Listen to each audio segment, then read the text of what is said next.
एक बड़ी पुरानी कहावत है, कहते हैं अतिशय लोभ न करिए, लोभ पाप की धार। एक नारियल के चक्कर में कुएं में पड़े हैं चार। अब ऐसा क्यों हो रहा है? क्या तीसरे विश्व युद्ध की शुरुआत तो नहीं हो रही है? वेनेजुएला जो कल तक लग रहा था खेल खत्म हो गया है वेनेजुएला का, अब वैसा दिख नहीं रहा है। रूस ने अपने सबमरीन भी भेज दिए हैं और युद्धपोत भी भेज दिए हैं। अब क्या यहाँ से तीसरे विश्व युद्ध की शुरुआत हो सकती है? आखिरकार वेनेजुएला में अब जो कुछ भी होगा उसका असर क्या भारत पर भी पड़ेगा? जियोपॉलिटिक्स में बहुत कुछ चल रहा है, हमेशा की तरह जानने को मिलेगा बहुत कुछ। आइए जानते हैं इन खबरों को विस्तार से। राष्ट्रपति के गुरु दुगिन इन्होंने पहले ही कह दिया था कि जो कुछ चल रहा है इसके बाद समझ लो कि मादुरो का पकड़ा जाना विश्व युद्ध की शुरुआत है। अब ऐसा उन्होंने क्यों कहा? अमेरिकी राष्ट्रपति डोनाल्ड ट्रंप ने वेनेजुएला के मादुरो को उठा तो लिया, अब उठाने के बाद इन्होंने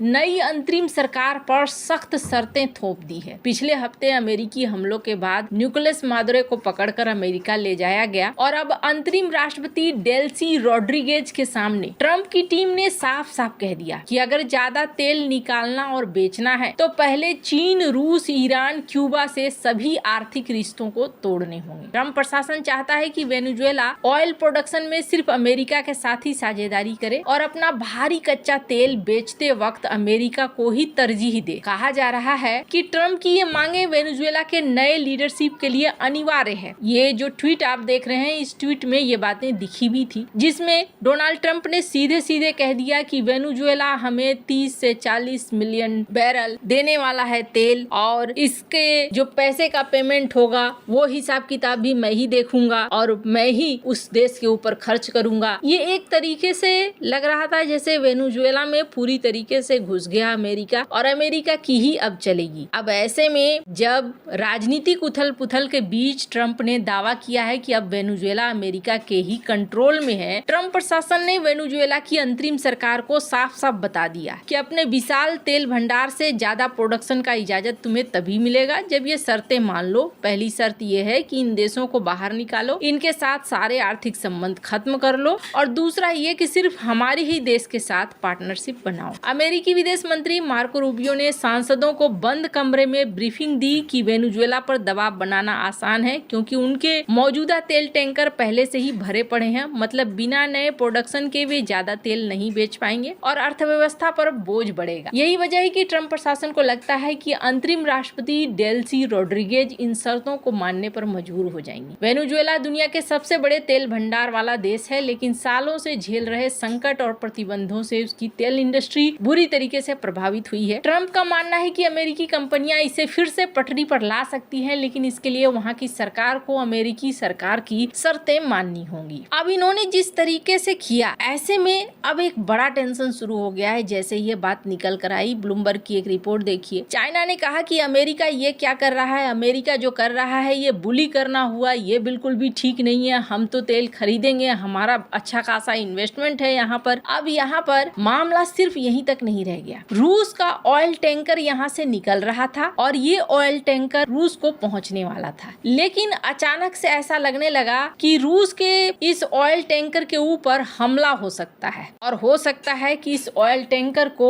कब्जे में ले लिया जाए। उत्तरी अटलांटिक महासागर के लहरों के बीच इस समय शीत युद्ध के दौर जैसी स्थिति बनी हुई है। एक प्रतिबंधित ऑयल टैंकर को लेकर अमेरिका और रूस आमने सामने आ गए हैं। दरअसल अब ऐसा लग रहा है कि यहाँ सीधे दोनों टकराएंगे। रूस ने अपने ऑयल टैंकर की रक्षा करने के लिए एक न्यूक्लियर नौसैनिक बेड़े को भेज दिया है। स्क्रीन पर आप इन तस्वीरों को देख रहे हैं और ये वीडियो पब्लिश की गई है। ऐसा नहीं है कि पनडुब्बी को पानी के अंदर रखा गया है, इसे बाहर रखा गया है दिखलाने के लिए कि हमारी पनडुब्बी भी यहाँ पर है। कहा जा रहा है कि अमेरिका के प्लेन और अमेरिका की नेवी इसे जब्त करने की कोशिश की जा रही है। इस विवाद के केंद्र में जो जहाज है, उस जहाज का नाम है बेला 1। दिसंबर 2025 में अमेरिकी राष्ट्रपति डोनाल्ड ट्रंप ने वेनेजुएला के मादुरो सरकार पर आर्थिक दबाव बढ़ाने के उद्देश्य से शैडो फ्लीट पर कड़ा ब्लॉकेड लगाने का आदेश दिया। ये टैंकर वेनेजुएला से कच्चे तेल लोड कर रहा था, तभी अमेरिकी कोस्ट गार्ड ने इसे रोकने और इसकी तलाशी लेने की कोशिश की। हालांकि जहाज के क्रू ने अमेरिकी बलों को बोर्डिंग से रोक दिया और वहां से भाग निकले। पीछा किए जाने के दौरान जहाज ने अपना पहचान छिपाने के लिए समुद्र के बीच ही अपना नाम बदलकर मैरीनेरा कर लिया, रूसी झंडा फहराया और रूस के मुर्मांस्क फोर्ट की ओर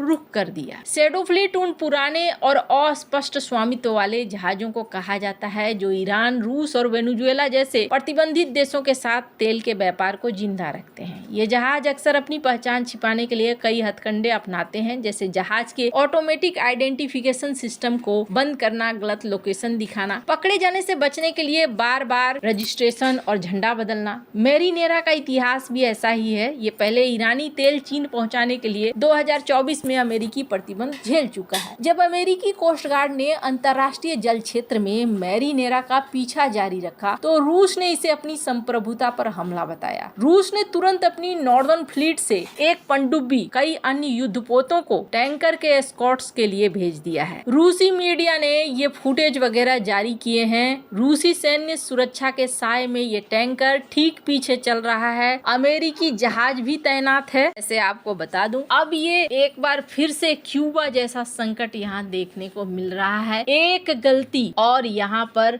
बड़ा युद्ध हो जाएगा और ये युद्ध विश्व युद्ध का रूप ले लेगा, ये भी माना जा रहा है। अभी इतना आसान नहीं है। डोनाल्ड ट्रंप जितना आसानी से 24 घंटे के अंदर ये सोच रहे थे कि वेनेजुएला का खेल खत्म हो गया और वेनेजुएला पर का अधिकार हो गया, इतनी जल्दी नहीं होगा। लेकिन हाँ, ये जरूर देखने को मिल रहा है कि वेनेजुएला का मामला और भी ज्यादा गहराता जा रहा है।